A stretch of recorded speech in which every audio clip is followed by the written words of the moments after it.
Electro homeopathy के अध्ययन के क्रम में आज हम एनाटॉमी और फिजियोलॉजी वाले चैप्टर में एक और मेजर मसल्स है ना, जो डोर्सल एरिया है ना, आपके डोर्सल एरिया में यानी पीठ वाले भाग की एक बहुत ही इम्पोर्टेंट और मेजर मसल्स के बारे में अध्ययन करेंगे है ना। और उस मेजर मसल्स कहाँ से कहाँ तक फैला रहता है और उसमें आपको कौन कौन से एरिया को कवर करता है, उनमें आने वाली कोई अगर मसल्स में अगर दर्द है तो फिर उसको कैसे ठीक करेंगे इलेक्ट्रो होम्योपैथिक औषधियों के माध्यम से। चलिए शुरू करते हैं। ये मेजर मसल्स आपको, इसका नाम है इरेक्टर स्पाइनिस आपको मसल्स है ना, इरेक्टर स्पाइनलिस मसल्स या सैक्रो स्पाइनलिस मसल्स के नाम से भी इसको जानते हैं है ना।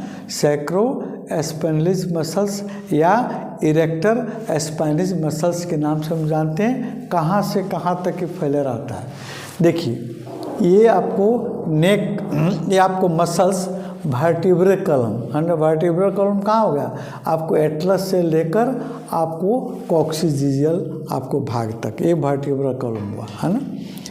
तो संपूर्ण वर्टिब्रल कॉलम को के दोनों साइड में है ना, यहाँ से यहाँ तक आपको संपूर्ण वर्टिब्रल कॉलम के दोनों बगल में आपको ये मसल्स आपका फैला रहता है, आपको सैक्रल रीजन तक है ना।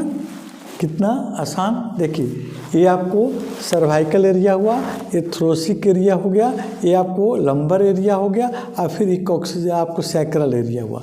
तो आपको कहाँ से, आपको सर्वाइकल एरिया से लेकर आपको ठीक सैक्रल एरिया तक आपको ये मसल्स आपको वर्टिब्रल कॉलम के दोनों साइड में आपको लगा रहता है, फैला रहता है। इस मसल्स के माध्यम से है ना, ये क्या क्या हमको मदद कर सकता है। इस मसल्स के माध्यम से हम पीठ को पीछे की तरफ झुका पाते हैं, लेकिन वहीं हम आगे की तरफ झुकाएंगे तो उस मसल्स में पेन हो सकता है ना। पीछे की तरफ झुका सकते हैं, आगे की तरफ भी झुका सकते हैं, दाहिने बाएं है ना झुका सकते हैं, मदद करती है इसमें। और वर्टिब्रल कॉलम जो है आपकी रीढ़ की हड्डी को आपको यथावत स्थिति में बनाए रखती है।